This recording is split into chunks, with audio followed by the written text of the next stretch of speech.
Welcome to BhagavatSanga program. As you all know, this is our Srimad Bhagavatam program where we take themes, special prayers, and currently the theme is Nagapatni prayers for Lord Shri Krishna. And these prayers are from Srimad Bhagavatam, Canto 10, Chapter 16, from verse 33 to 53. These are very beautiful prayers of Nagapatnis. And today we have a very wonderful devotee who will be presenting the story, the realizations, and the beautiful verses. Today we have Prachi Mataji presenting. Hare Krishna, Prachi Mataji, over to you. Thank you, Mataji. Thank you, Prabhu. Thank you. Thank you, Satyasara Prabhu. Thank you, Jaya Mataji and Veena Mataji for giving me this opportunity to purify myself and glorify the Lord. We'll start with the prayers first. So these are the prayers of Nagpatnis from, like Mataji said, from Srimad Bhagavat, Canto 10, Chapter 16, verses 33 to 53. So let's start with the prayers. Om Agyantimirandhasya Jnananjanashalakaya Chakshurunmilitam Yena Tasmai Shri Guruve Namaha Narayanam Namaskritya Naram Chaiva Narottamam Devim Saraswatim Vyasam Tato Jayam Udirayet Pranvatam Swakatha Krishna Purne Shravana Kirtana Hriday Antasto Hiya Bhadrani Vidyunoti Surit Satam Nashtiprayeshu Abhadreshu Nityam Bhagavata Sevaya Bhagavati Uttama Shloke Bhaktir Bhavati Neshtiki Om Namo Bhagavate Vasudevaya Om Namo Bhagavate Vasudevaya Om Namo Bhagavate Vasudevaya. So we have learned so many times from Satyasara Prabhu that pure devotees have a natural inclination for hearing about the pastimes of the Supreme Personality of God, and their ears are like cups, like always hankering to catch and drink the nectar that is derived from the beautiful pastimes of the Lord. So, and we know that since Krishna is eternal, he's most attractive and perfect in all ways. His activities, all his activities are so very satisfying to hear. So when we hear attentively and share Krishna's pastime, this is like an easiest way for us to advance spiritually. So with that, now let's all dive into this beautiful heroic pastime of Krishna Leela, where like Krishna fought with the most poisonous serpents, Kaliya, and he made him leave the river Yamuna. Krishna is like, we know like Krishna is so powerful, he didn't have to fight actually with the serpent, right, to make him leave. But why would he do that? But since he would have actually means Kaliya would have simply left when Krishna have thought about it, right? But Krishna is like we say, he's Kripa Sindhu. He's so merciful to bestow his utmost mercy by giving his devotees a chance to remember and glorify him. He performs various beautiful pastimes. So with that, a little background of what these prayers are like. Who are these Nagpatnis? Who was this Nag?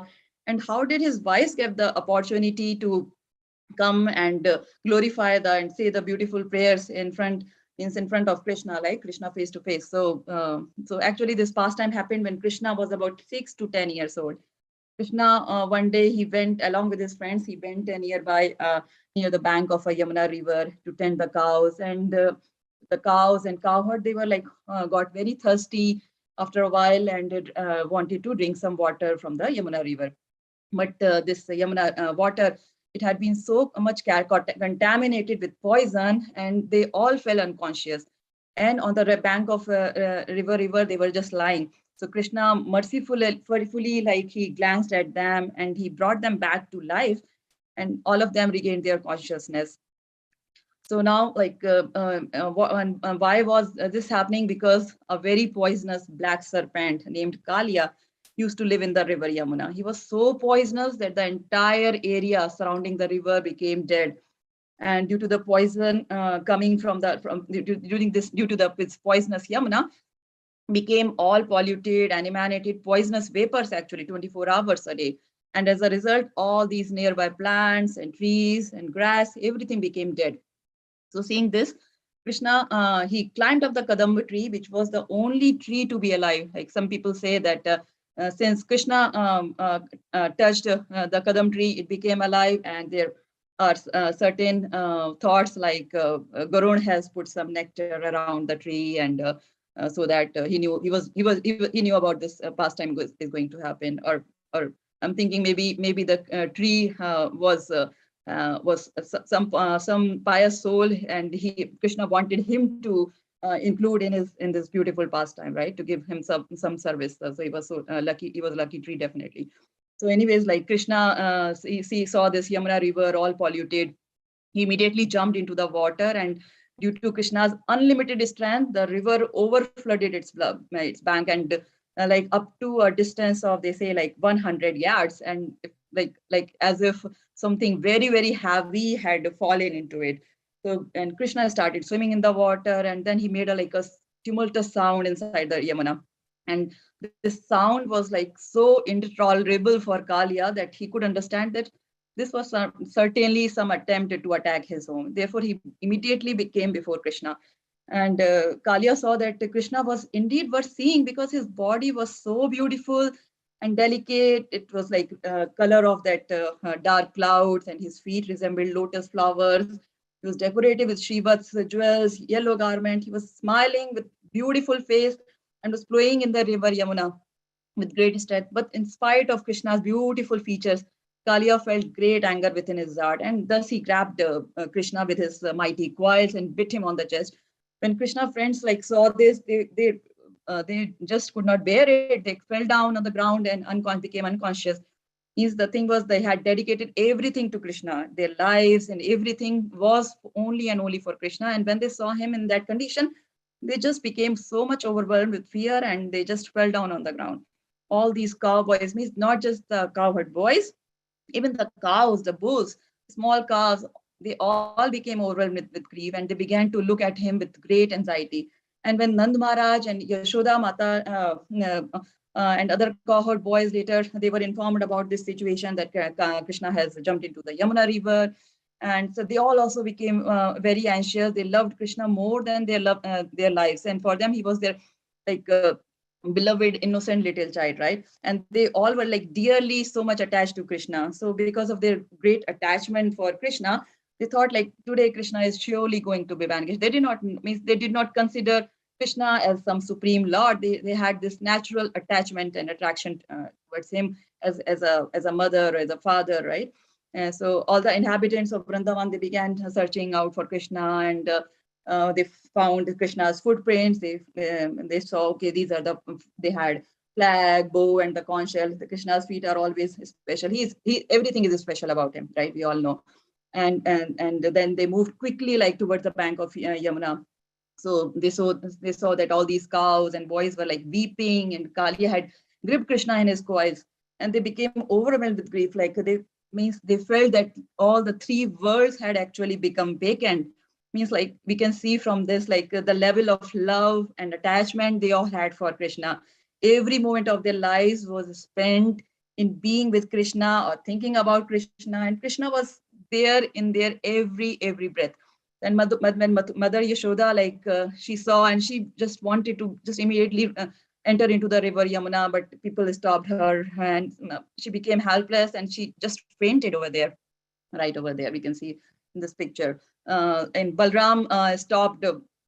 Even the cowherd man and Nand Baba also wanted to enter the river, but Balram, he knew that he knew everything about Krishna, right? So he just stopped them. Okay, just be patient, just calm down, and all that. And people saw that for 2 hours, actually, Krishna remained like an ordinary child into the grips of this Kalia. And when he saw that all the inhabitants of Gokul, including his mother and father, the gopis, the boys, the cows, everyone is just on the point of death, and they had no shelter, Krishna immediately thought about like, okay, let me free himself. So he began to expand his body, and when the serpent like tried to hold him, he felt like a great strain, and now he had like no alternative but to let loose Krishna.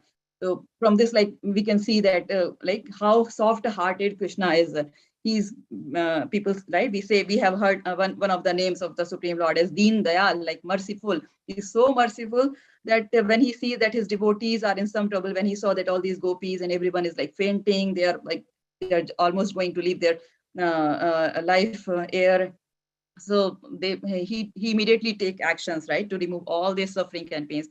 So what we see is like, only thing is, what at these times when we see that, okay, there is no hope, we should wait patiently and with full faith in Krishna to shower his mercy. So now, since Krishna, back to the story, like, okay, Krishna was out of the grip from Kalia.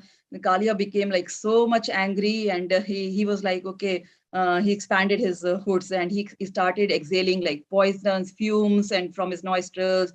The eyes blazed like fire, and with anger, all that flames started coming from his mouth. And this great serpent, he remained like still for some time and looking at Krishna, and then he started licking his lips with these bifurcated tongues. And this serpent, he looked at Krishna with like double hoods, and his eyesight was all full of poison. Krishna immediately pounced upon him, and he attacked Kalia. And when Kalia saw that, okay, there is an opportunity, now Krishna is very close to him, he tried to bite him, but Krishna like moved around him so swiftly. And as Krishna and Kalia moved in circle, this serpent, he started actually gradually becoming fatigued, and his strength seemed to diminish considerably. So what happened, like Krishna immediately pressed down the serpent's hoods and jumped on them. So Lord's like lotus feet became all this tinged with red rays of the jewels, like with the snake this Kalia had on his hood. And Krishna began kind of to dance like upon the hoods of the serpent. For him, he did not get fatigued, although this Kalia and they both were involved in this beautiful pastime and fight, but there was no sign of fatigue on Krishna. He was just dancing so beautifully from one hood to other, like, okay, like the tum, he was like kept moving swiftly from one hood, Kalia's one hood to the other hood. And upon seeing there's all these denizens of the upper planets, they started showering flowers, and they beated drums and flutes, and all of them, the Gandharvas, Siddhas, demigods, all of them became very pleased. They knew, okay, like Krishna is going to take care of everything now. So this Kalia had about like 100 hoods. And when Krishna was dancing on his hoods, Kalia tried to push him down with some of his other hoods. And then he began to dash Kalia with his Krishna will like with his lotus feet, he will dash Kalia. So that gradually what happened, that Kalia started vomiting all kinds of poison, exhaled fire. And when all of his poisonous material was thrown, then he became, actually Kalia was becoming, he was actually reducing his sins, all his sinful situation was getting reduced in this way. And out of great anger, what happened, like he began to struggle for existence, and he tries to raise his hood. And Lord still immediately captured all the hood and subdued it, like, okay, kicking it and dancing it. And then Kalia began to vomit blood instead of poison. He was completely fatigued. His body like appeared to be broken by the kicks of Lord. And within his mind, like he finally began to now understand that Krishna, this is not just an ordinary child. This is the Supreme Personality of Godhead. And now in his mind, he surrendered unto him. And he realized that Krishna is the Supreme Lord, the master of everything. So seeing how very tired and weak Kalia had become, so due to the heavy burden of the Lord, who seems to be like a 6 to 10-year-old child, but actually the entire and each and everything, like in his abdomen, the whole universe remains within his abdomen, right? So these wives of Kalia, these Nagpatnis, bowed down at Krishna's lotus feet, and they surrendered unto the Supreme Lord Krishna and began to pray. So these are the verses 33 to 53 in this chapter, 16th chapter.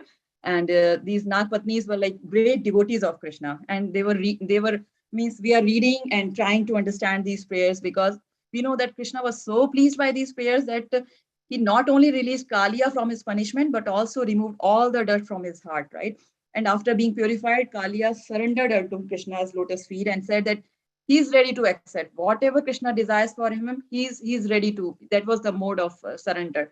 And whether he saves him, whether he punishes him, Kalia at the end he came into that mode. Well, a little before we start these verses, a little about how these verses are organized. Like so, these are like 33 to 53 verses, and this means the first two verses basically these Nagpatnis, they started in the mood of acceptance. Like whatever Krishna did to Kalia is pretty fair. They agreed to Krishna that okay, we accept it.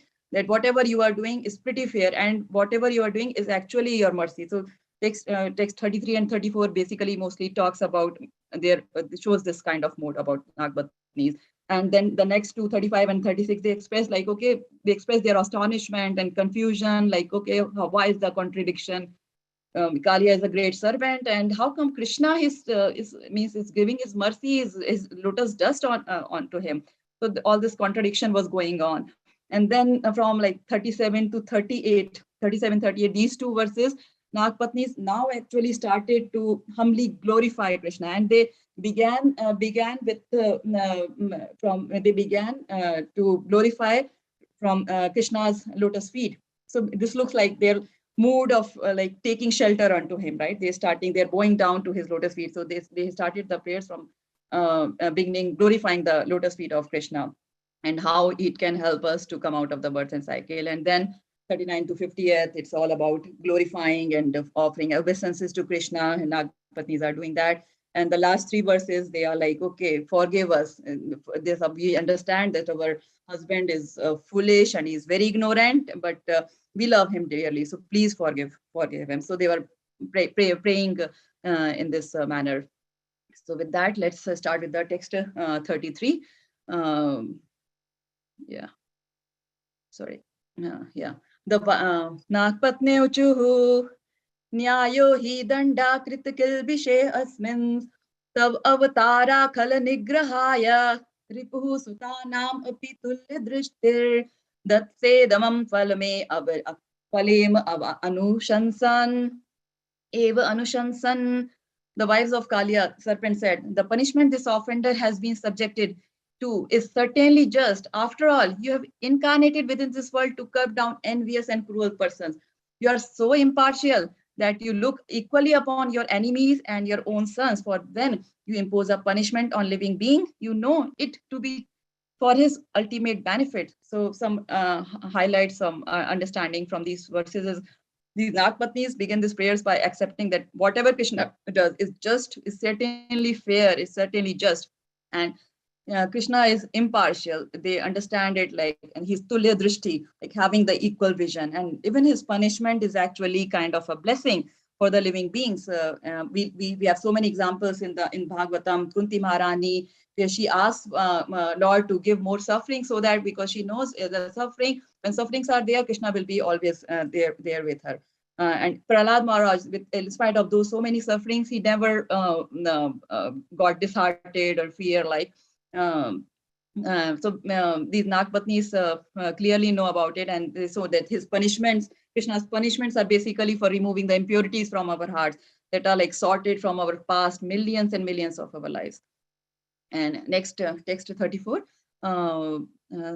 Translation: what you have done is here is actually mercy for us. Like, since the punishment you give the wicked certainly drives away all their contamination. Indeed, because this conditioned soul or husband is so sinful that he has assumed the body of a serpent, your anger toward him is obviously to be understood as your mercy.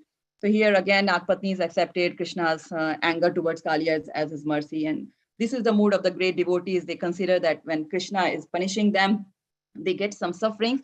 It is that the reactions of their past sinful activities are actually being removed. And actually the dirt within their heart that was accumulated from millions and millions of past lives is getting removed by the utmost mercy of Krishna. In this manner, these devotees, they get Krishna's mercy and are easily able to understand the absolute truth, right? Because all their dirt is now removed. And this is actually, there is no difference between Krishna's mercy and his punishment. He is so merciful.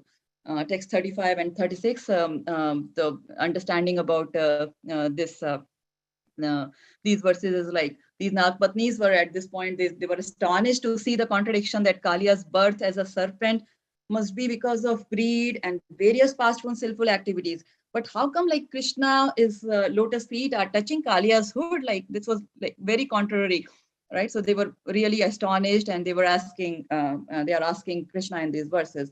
And they also confirm that one cannot come in contact with Krishna without having executed pious activities in devotional service in his previous life. So there must be something they were wondering that Kalia must have done with, through which he is getting this benediction actually kind of.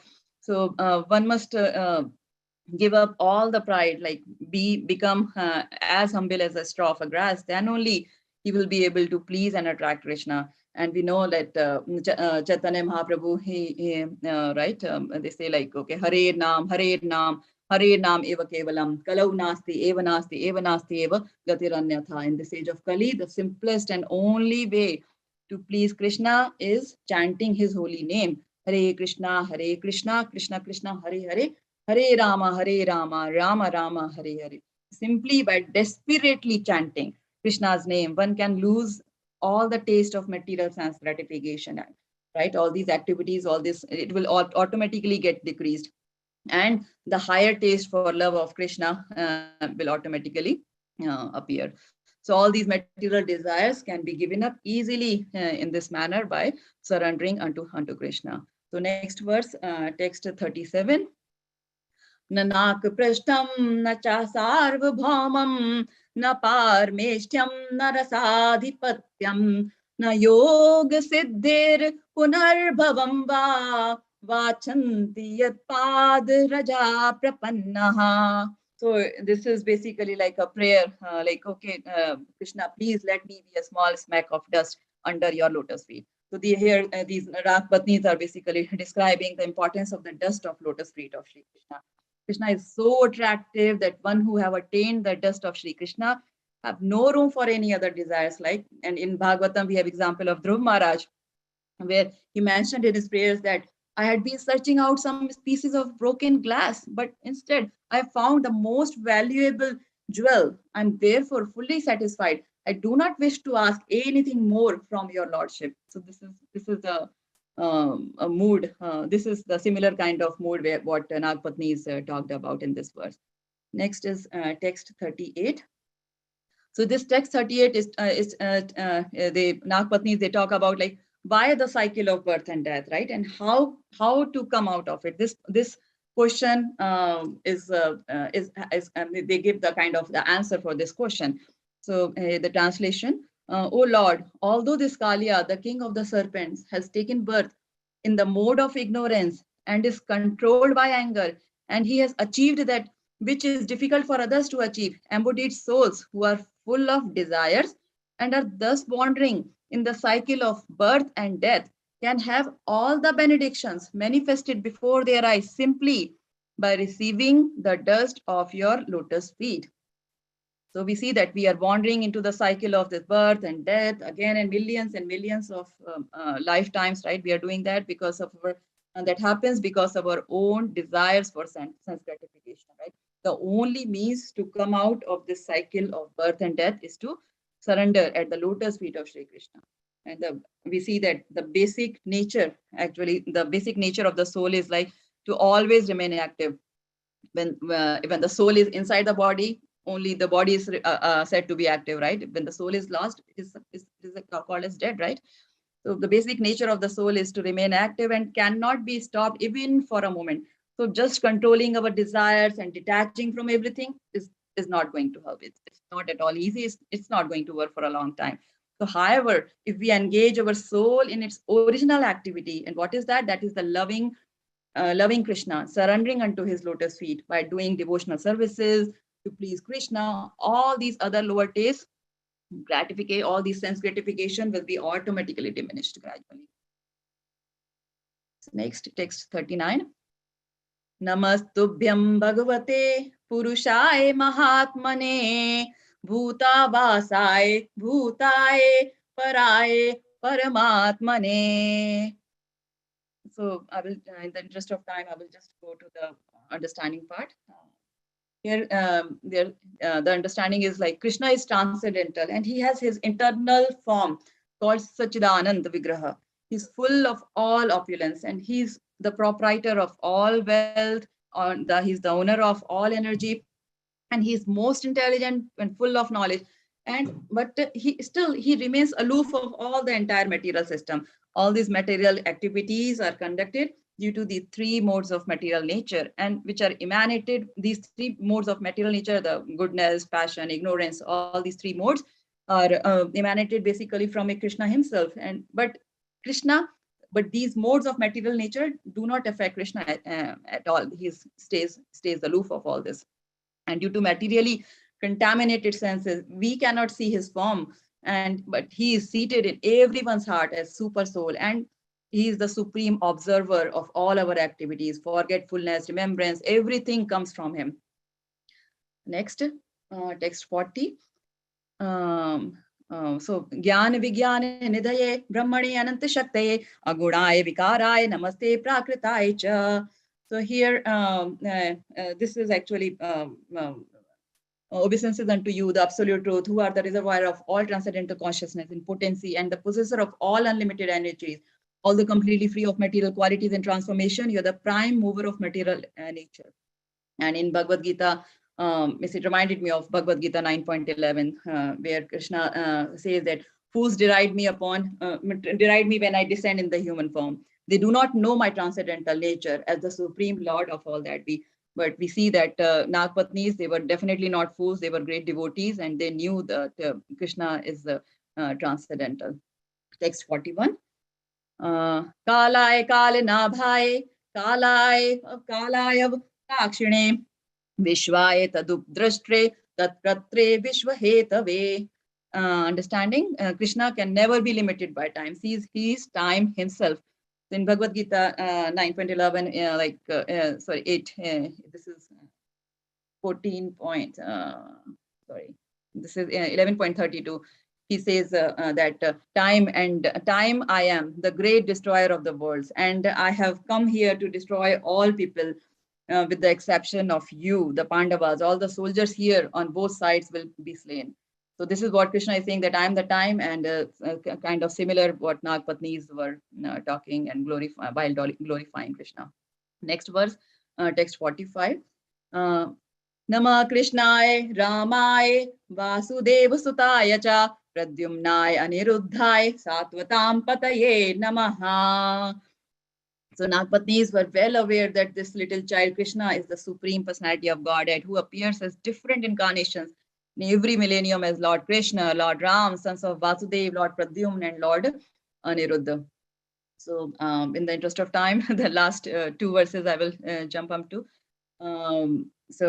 Just going to here, they are basically, they say like, "Oh Supreme Lord, please be merciful." It is proper that the saintly to feel compassion for women like us. The serpent is about to give up his life. Please give us back our husband, who is our life and soul. And the understanding from this, in this last verse, Nagpati is actually depicted that they had full faith in Krishna and they were willing to do whatever Krishna desires. They understand that by doing so, all their fear will be removed automatically. This is a characteristic of a pure devotee, right? And when, for example, when Arjun surrendered unto Krishna and made up his mind to execute Krishna's order to fight, he immediately became fearless and all his doubts were cleared. Similarly, one can become fearless by performing devotional activities that are pleasing to Krishna and accepting the results, whether good or bad, to be Krishna's desire. With that, thank you so much. Thank you, everyone. Thank you, devotees. Hare Krishna, Krishna Krishna, Hare Hare, Hare Ram, Ram Ram, Hare Hare. Hare Krishna Mataji, that was such a beautiful presentation. You very nicely narrated the story and put up all those images. It felt like we were actually there in the pastime watching the pastime happening, and you beautifully narrated it. And Brajavasis are so fortunate and they love Krishna so much. So very nicely you said that, and very nicely recited the verses. And also you told us the categories of these verses, how they flow one after another. And you nicely shared the important points of these verses. So just a few points I'll quickly share. So we have to remember that Krishna's punishment is a blessing because it removes the impurities from us, from all the past lives that we have. And the point is that one must give up the pride. Only when we give up the pride, become very humble, that's when we can please Krishna and serve Krishna. And also, by surrendering to Krishna, we can come out of the cycle of birth and death, and we can become fearless by doing the devotional service. So, very beautiful presentation, Mataji. Thank you so much for that. With that, devotees, thank you all so much for joining the BhagavatSanga program today. We will see you all next week. Hare Krishna. Thank you so much, Madhu, for so